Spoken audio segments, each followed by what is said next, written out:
Steve Biko, on behalf of the African National Congress of South Africa, I come to salute you and all the comrades in arms who have been murdered under torture.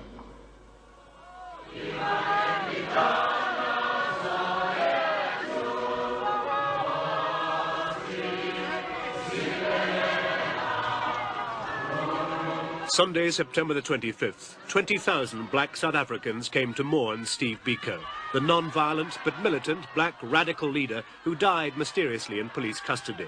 The South African...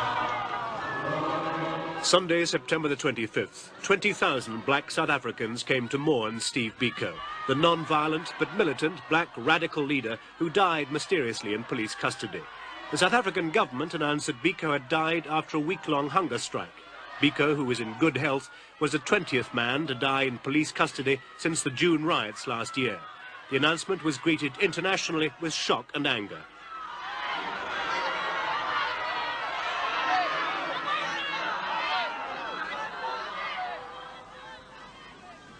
Tonight we explore why this man was so important and the likely impact of his death on the future of race relations in South Africa.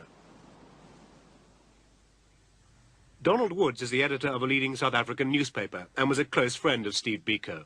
Well, he was the special hero of the young black South African political activists.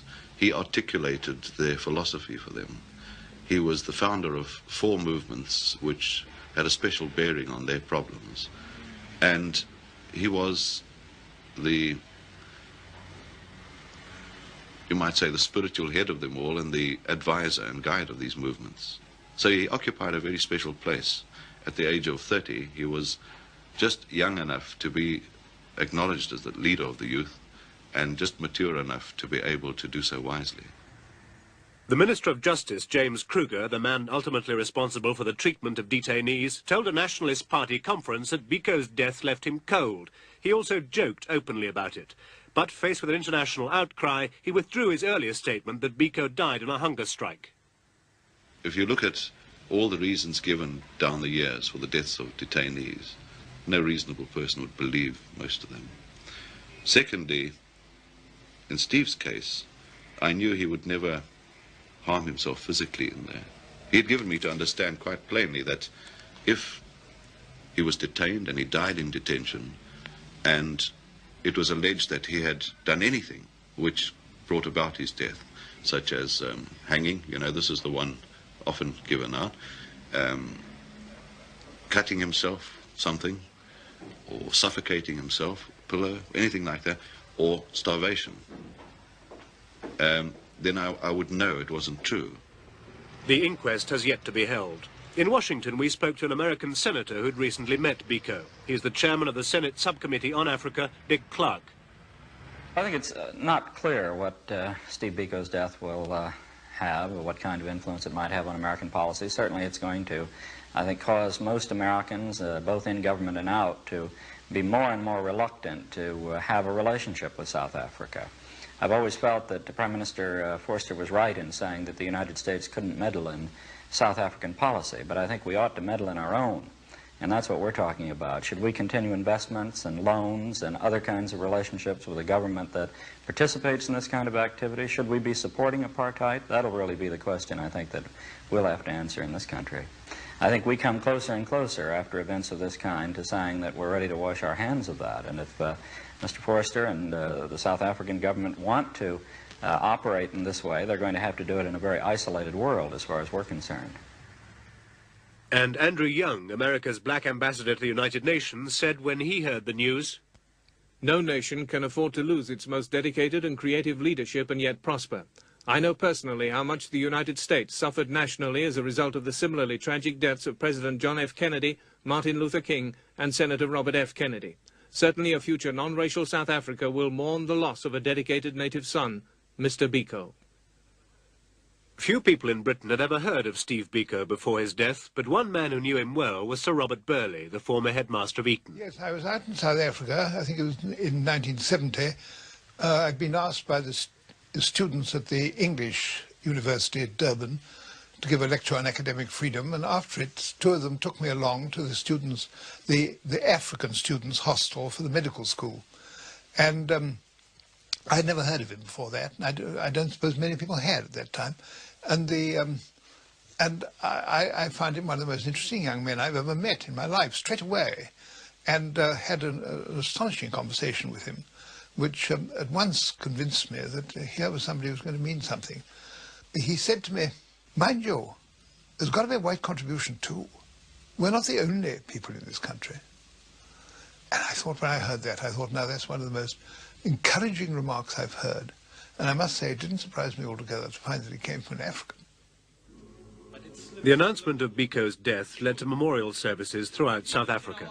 In London, there was one at St. Paul's Cathedral, attended by, among others, Foreign Secretary Dr. David Owen.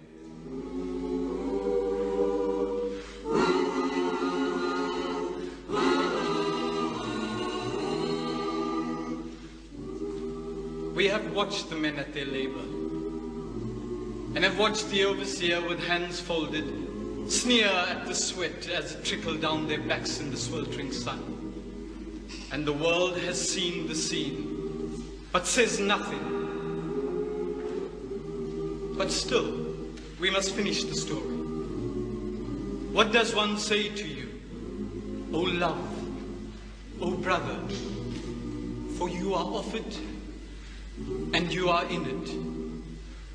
Yet we do not speak it with one another. For you and we are one.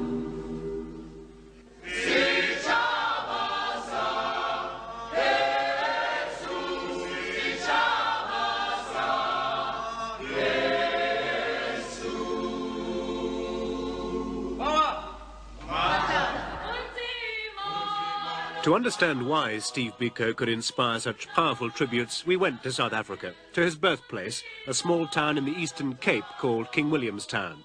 He was banned here in 1973 because of his political activities. This meant he couldn't take part in public life or meet more than one person at a time, and he was forbidden to travel. King William's Town is a typical segregated provincial South African town. The whites live comfortably in pleasant suburban streets, the blacks live outside it in shanty towns. The blacks have no civil rights. In this unlikely setting, Steve Biko turned King William's Town into a centre for black radicalism, demanding equal rights for blacks and preparing the way for a multiracial society, breaking the apartheid system. A close friend and political associate of Steve Biko was Malusi Mpuluwana. He had a way of, of appealing to people on a social basis. His first striking thing about him is that he is a very friendly person, and a person that is always ready. He was quite selfless, the person that is always ready to go out of his way to assist the next man. And to a point where, even in the township here where he stayed at Ginsberg, he was not a lawyer, but everybody that had a problem of whatever nature, they would go to his home, just to consult him. It became so much that it was sometimes very difficult for him to do any other work during weekends, but just to sit and listen to people's problems. I would say the time that he spent with people led him to setting up all these projects that one sees around Steve. And they led to a greater conviction on his part that there was a greater need for blacks to really pull up their socks, to begin to do things themselves. Biko was undaunted by the apparently insuperable obstacles of the apartheid system. As a medical student, he formed the first black South African Students' Union. Then, forced to give up his studies and confined to his hometown, he started a trust fund for the families of political prisoners, and a fund to help young blacks get education. He started a trust fund for the families of political prisoners, and a fund to help young blacks get education. One thing that I think was very important in his drive with about everything that he handled is that he was a man who liked challenges. He would take on any challenge, anything that one would see as perhaps too difficult or perhaps, bit much more advanced than can be expected of his capability. That's the one thing that he'd want to take on just to prove that he can make it. This clinic just outside King William's Town is a monument to Biko's work. As a would-be doctor, he knew about the need for health care, but he also saw the clinic, which he created, as a practical way of developing self-reliance. The clinic has been open for 2 years. Despite its success, the government eventually banned biko from having anything to do with it. Today, the clinic has to buy drugs on the commercial market for TB and for immunization, drugs normally available free in South Africa.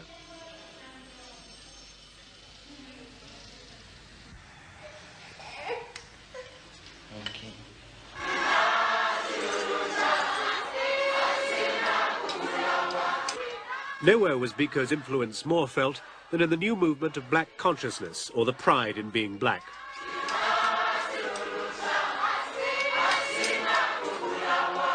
Steve Biko was one of the founders of the BPC, the Black People's Convention, in 1972. This movement dedicates itself to the overthrow of apartheid by non-violent means. Many of its members have been persecuted, detained, or forced into exile. The current president is Kenneth Rashidi. Is there any hope of a non-violent, non-racist future for South Africa?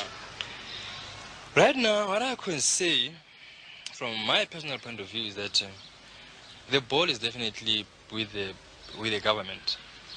Black people still accept, and they accept our weight, that black and white people are here to stay together. But our main worry in our positions, in trying to promote this kind of non-racial society, is that the government is clamping on the black people harder than ever. And this is becoming, it may become difficult in future for us to convince the black people that the real issue is that black and white must live together here. But we are up to trying our best to let people realize that. We understand and appreciate the problems that the government is facing. Anybody who is in power does not want to relinquish power, despite the fact that he realizes that he's a minority group. They call us racists when they are racist and they are in the minority, but they want to rule us, which is, to me, it's a social ethic which can't be accepted anywhere. Our organization is not anti-white. We are just purely pro-black. Our intention is that the black man has got to be on his own to solve his problems. The black man can't solve his problems with a man that is oppressing him. He's got to be on his own, and we've got to be unified, we've got to be solidified, so that we can face our problems. And that is what the government is fearing, because this is gaining momentum, and we are marching towards the total unity of the black men in South Africa. Biko himself was detained by the security police 4 times, but such actions didn't stop King Williamstown becoming the centre of black radicalism. By coincidence, only last year, World in Action, in documenting the political repression of blacks after the June riots, highlighted the case of a detainee who was a friend and associate of Biko's and was, like him, restricted to King Williamstown. Mapetlo Muhapi allegedly hanged himself with 2 pairs of jeans while in custody. Last year, his widow spoke to us. What happened to the 2 doctors, your 2 doctors, who've been present at that post-mortem? They are both detained at the present moment under Internal Act, this Internal Security Act. What was the date of the post-mortem? The date of the post-mortem was the 6th. So he died on the 5th of August, the post-mortem was on the 6th of August. Then on the 13th of August, the first doctor was detained. And when was the second doctor detained? The second doctor was detained on the 29th. He was one of the speakers at the funeral. A year after the event, there's still no satisfactory explanation of how Mapetlo Muhapi came to die. People detained by the security police have no contact with the outside world and are at the mercy of their custodians. Mrs. Hanole Muhapi was herself detained in August about the same time as Steve Biko. No one knows where she is. When something like this happens, they don't find it to be very funny because it has been happening for a long, long time. And this is the pattern. I mean, you can realize that if Muhapi died last year and his wife now is in detention, you can imagine where the kids are. But I mean, they're all right. Black people are with them. We were able to trace the Muhapi children in the township, 2 little girls, Konedi, aged 2, and Motebo, aged 4. With their father dead and their mother detained, they were being looked after by neighbours. It was for circumstances like these that Biko set up the trust fund for political prisoners. I think that the state, the Nationalist Party government, is crazed with fear of blacks. After nearly 30 years of exploiting racial prejudice by a white minority. They're now caught up in the web of their own bigotry and fear. How has his death affected you personally? Well, it's now nearly 2 weeks since we had the news, and it's still extremely hard to believe that this has happened. Personally, it seems hard to accept that we won't see him again. And frankly, I don't know when all the activity of trying to find out who is responsible for it is over, when the inquest is over, and such prosecutions as follow, according to what's indicated by the inquest. I frankly don't know how my wife and I are going to adjust after that. At the moment, we kept very busy with involvement in this process. But after that, we'll have to face up to the fact that he isn't there for us to see anymore. This is the younger of Steve Biko's 2 sons, Samora, aged 2. He was born on August the 15th, 1975. He never had a first birthday party because on August the 15th, 1976, his father's friend, Mapetle Muhapi, was buried. His father was there for his second birthday, but 3 days later he was detained and never returned. Samora still runs to the telephone expecting to hear his father's voice. Samora's mother and Steve Biko's widow is Mrs. Nsiki Biko. Well, even if he was on hunger strike, I don't think it would have killed him. Yes, especially, quoting the number of days they say he was refusing food. I don't think that would have killed him. Unless they were giving him bad food. I know he doesn't like bad food, of course. But I don't think that would have killed him. Was he a strong man? Very much strong, healthy. He was never ill. Seriously, except for one illness he had, some pneumonia. And after that, he was just strong. He has been a strong man, really. With so many people dead or in detention, do you ever feel like giving up? Well, we do expect, during a struggle, obviously, we expect anything, anything can happen. But I just can't understand why people, are not brought before court if they are found guilty or they are charged. Because, as far as I'm concerned, these detentions and, banning orders, they don't mean anything. If a man is found guilty or if they find that the man is guilty of some offense, he must be brought before a court of law. This is a list of the 45 people who've died in custody since detention without trial was introduced in 1963.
Steve Biko was buried in King Williamstown 8 days ago.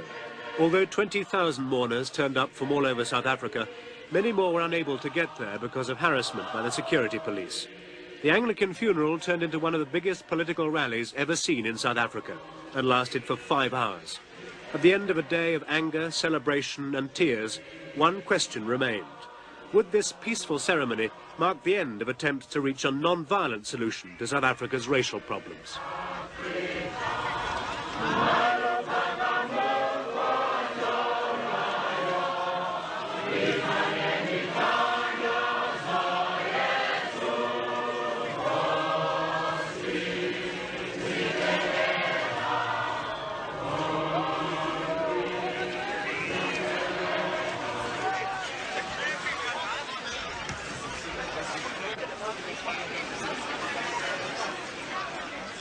There may be many reasons given as the cause for his death. Some may have said that he might have died from cerebral confusion. There are others who say that he died from hunger. And I say he died from hunger, but the type of hunger he died from was the type of hunger which leads to free people from their bondage.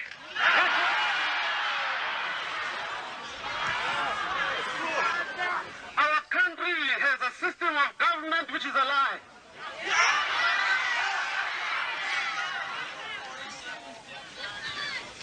Our country is a lie because we still believe that there are those who are less than human. Our country is a lie because we believe in separating people. Our country is a lie for we separate that which God has put together. South Africa is a lie. We will overcome apartheid. But believe you me, before we do that, the way to freedom, along the way, some of us are going to be beaten up a little. Some of us are going to be torn a little. Some of us will lie, and there's a number of corpses along the way to freedom. The one whom we follow was the truth himself. And because he is the truth, and because we believe in the truth, we know that we shall overcome. We shall overcome because no lie can live forever.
I wish to bring you the words of the man who has been murdered.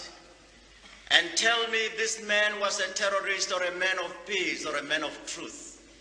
Steve Biko said, "No race possesses the monopoly of beauty, intelligence, force, and there is room for all of us at the rendezvous of victory."